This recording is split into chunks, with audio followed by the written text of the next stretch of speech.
Vsevolod IV Svyatoslavich the Red was a Rus prince. His baptismal name was Daniil. He was Grand Prince of Kiev. He was also Prince of Chernigov and of Belgorod.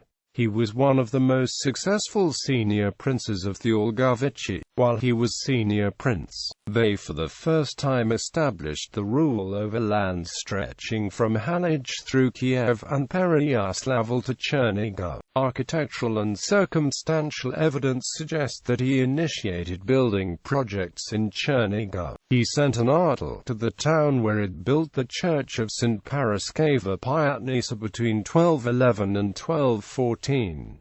His early life. He was the third son of Svyatoslav Vsevolodovich by his wife Maria Vasilkovna of Polotsk. On November 14, 1179, Svyatoslav Vsevolodovich brought the daughter of Duke Casimir II of Poland as wife for Vsevolod. Vsevolod's patrimonial domain was located in the northwestern part of the Vyatychi lands. When Khan Konchik with his Cumans pillaged the Pereyaslavl lands as far as Dmitrov in February 1184, Svyatoslav Vsevolodovich sent his sons and his troops to Prince Igor Svyatoslavich of Novgorod Seversk, ordering him to pursue the tribesmen. Igor Svyatoslavich pursued the raiders, found them at the river Kiria, and took many captive. Enemy bands frequently pillaged the Porosisty district and the Chernigov lands after 1187.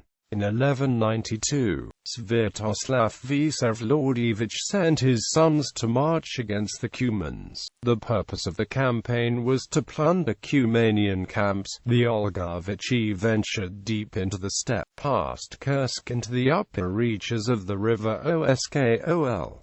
But the nomads assembled in great numbers and awaited the princes. Igor Svyatoslavich, on seeing that he was outnumbered, resolutely ordered his troops to steal away under the cover of darkness. His father died during the last week of July 1194, and his death changed the order of seniority among the Olgovichi. His only brother, Jaroslav Vsevolodovich, became the new senior prince of the dynasty, and thus Vsevolod became answerable to his uncle. In the autumn of 1196, Jaroslav Vsevolodovich ordered Vsevolod and his brother, Mstislav Svyatoslavich, to accompany him against Grand Prince Vsevolod III Yurovich of Vladimir and Prince David Rostislavich of Smolensk, who were pillaging the domains of the Olgovichi.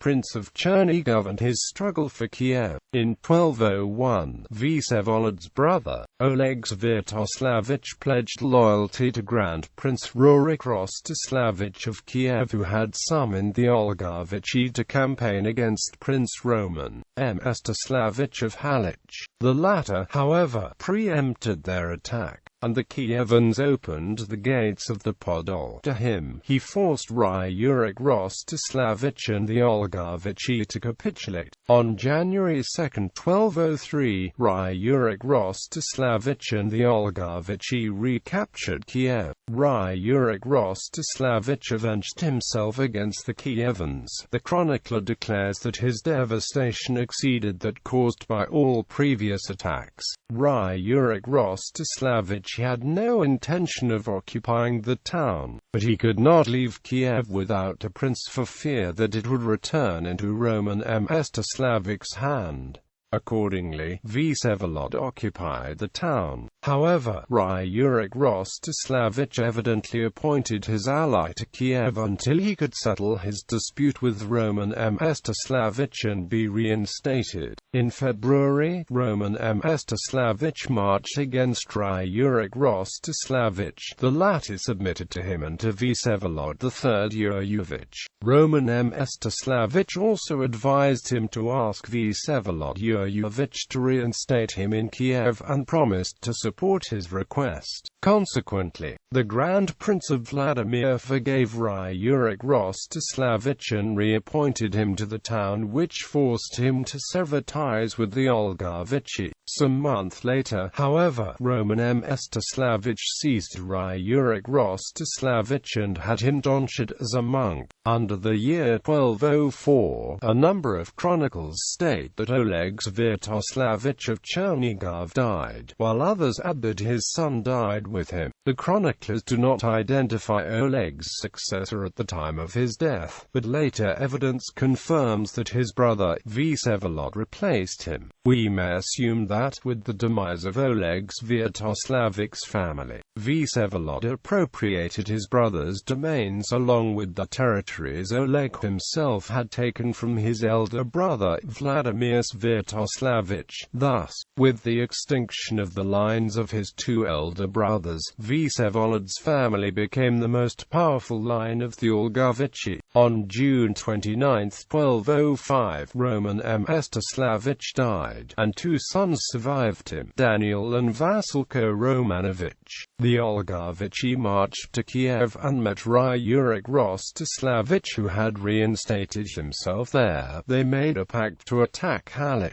The Olgovichi had presumably promised that, in exchange for Halych, they would support Ryurich Rostislavich's rule in Kiev. Although they achieved nothing in Halych, Ryurich Rostislavich paid Vsevolod for his support by giving him Belgorod. Vsevolod, in turn, handed it over to his brother Gleb Svyatoslavich. In the early summer of 1206, Vsevolod assembled all the Olgovichi for a Sejm in Chernigov, presumably to organize a second campaign against Halych. Vsevolod also invited Prince Mstislav Romanovich of Smolensk. His Polish in-laws also brought troops, and at Kiev, Ryurich Rostislavich joined them with his troops. When the Galicians and Daniil Romanovich heard how large a force had assembled against them, they asked the King Andrew II of Hungary for help. Even so, Daniil Romanovich fled to his patrimony of Volodymyr Volynski. Meanwhile, Andrew II crossed the mountains and sent messengers to Prince Yaroslav Vsevolodovich inviting him to rule Halych.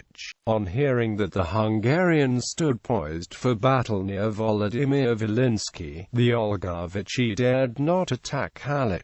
For many days neither side made a move. Finally, after the king negotiated peace with the Poles and returned home, the Olgovichi also withdrew. At the time, the Galicians sent word in secret to Vladimir Igorovich asking him to rule Halych. On receiving their invitation, Vladimir Igorovich stole away at night from the Olgovichi without informing Vsevolod. He rode to Halych and occupied it. The Galicians also gave domains to Vladimir Igorovich's brothers. The sources do not report the fate of Novhorod-Siversky and the Pozhmy towns after the Igorovichi vacated them. To judge from an earlier example of absentee prince, the vacated towns were probably administered by Vsevolod. After Vsevolod failed to take Halych, he took advantage of the large force at his disposal, snatched Kiev from Ryurich Rostislavich, and forced him to withdraw to Vruchi.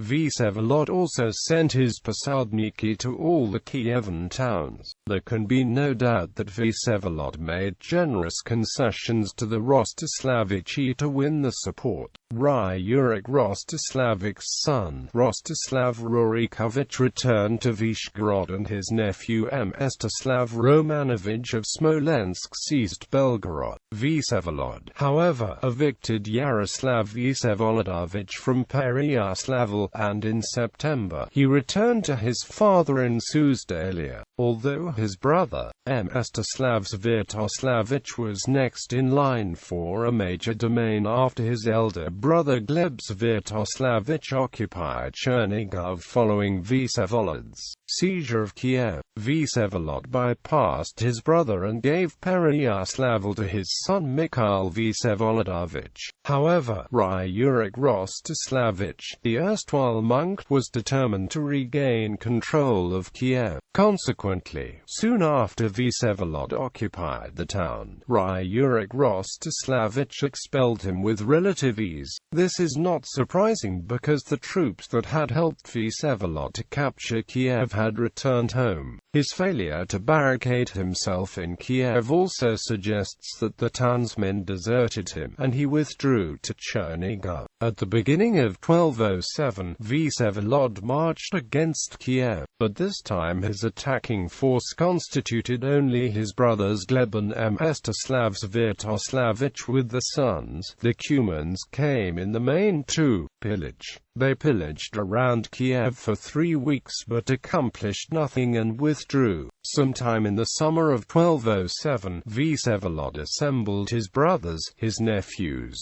the Cumans, and the princes of Turov and Pinsk. Prince Vladimir Igorovich of Halych also came to his aid. He approached Kiev via Tripol in order to disable Kiev's southern outposts and deprive Ryurik Rostislavich of the military assistance.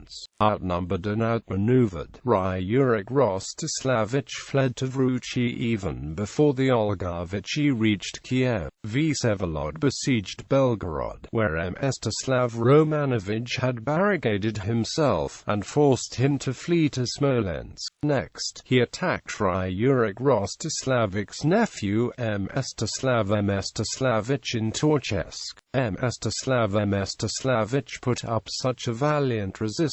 However, when Vsevolod unleashed the Cumans onto his lands, Mstislav capitulated in order to stop their atrocities. In the light of Ryurik Rostislavich's flight and Vsevolod's victories, the Kievans opened the gates. On hearing that Vsevolod had expelled Yaroslav Vsevolodovich from Pereyaslavl, his father Vsevolod III Yuryevich summoned his eldest son Konstantin Vsevolodovich from Novgorod, Prince Roman Glebovich of Ryazan with his brothers, and Prince David Yuryevich of Murom. On August 19, Vsevolod Yuryevich set out for the river Oki to meet the princes of Ryazan. After the latter arrived, 2 of the princelings accused their uncles of conspiring with the Olgovichi against Vsevolod Yuryevich. After satisfying himself that the accused were guilty, he took them captive on September 22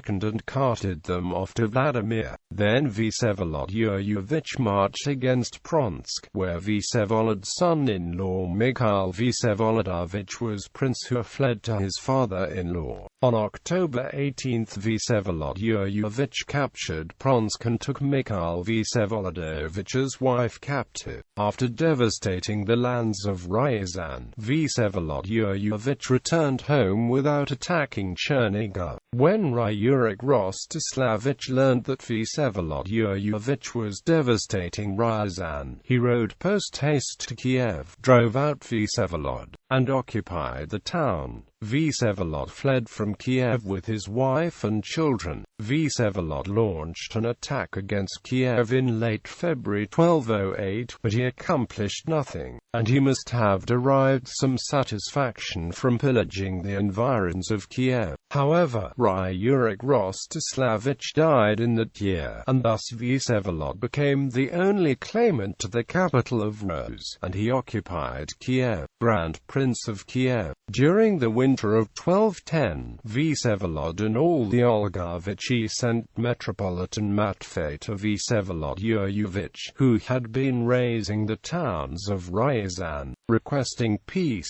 The chronicler states that they submitted to him in all matters. Vsevolod Yuryevich undoubtedly demanded that the Olgovichi relinquish control of Pereyaslavl. After Vsevolod submitted in all matters, Vsevolod Yuryevich released released his daughter. Nevertheless, Vsevolod Yuryevich kept the princes of Ryazan in chains and refused to forgive them. In the following year, Vsevolod Yuryevich's son Yuri Vsevolodovich and Vsevolod's daughter Agafia Vsevolodovna were married in the Cathedral of the Mother of God in Vladimir. Vsevolod attended with his court. In September 1211, Daniil Romanovich attacked the Olgovichi in Halych and captured the towns ruled by them. The Galician boyars hanged 3 of Vsevolod's relatives. If the information of a late chronicle is true, Roman and Svyatoslav's wives and children were executed with them. Consequently, the Igorovichi were reduced to one family, that of Vladimir Igorovich. In appropriating the patrimonies of the 2 executed Igorovichi, Vsevolod increased his personal holdings.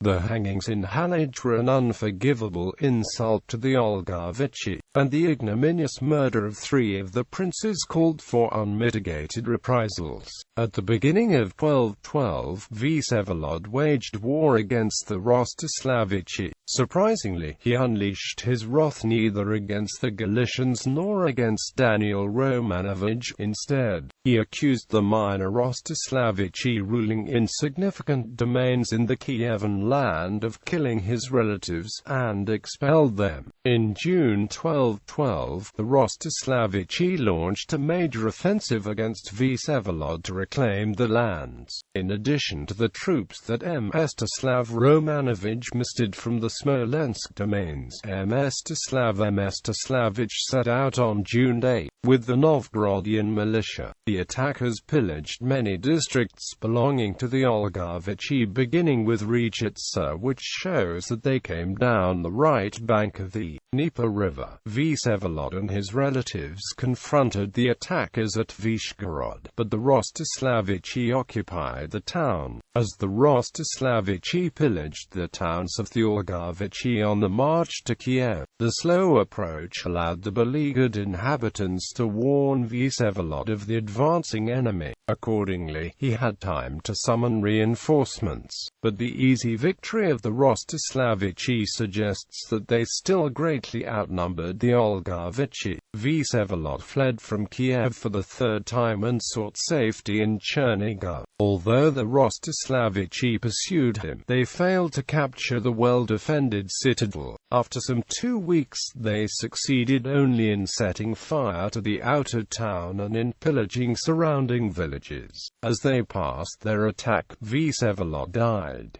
Is the former Prince of Chernigov. He was interred inside the Holy Saviour Cathedral. Marriage and children. October 14, December 24, 1178, November 14, 1179. Maria, a daughter of Duke Casimir II of Poland by his wife Helen of Znojmo, a Primoslid Princess. Grand Prince Mikhail Vsevolodovich of Kiev. Agafia Vsevolodovna, wife of Prince Yuri Vsevolodovich of Vladimir. Vera Vsevolodovna. On the other hand, Martin Dymnik does not refer to Alexander Glebovich as Vsevolod Svyatoslavich's son-in-law, and he states that Vsevolod Svyatoslavich had 2 daughters, wife of Prince Mikhail Vsevolodovich of Pronsk. Ancestors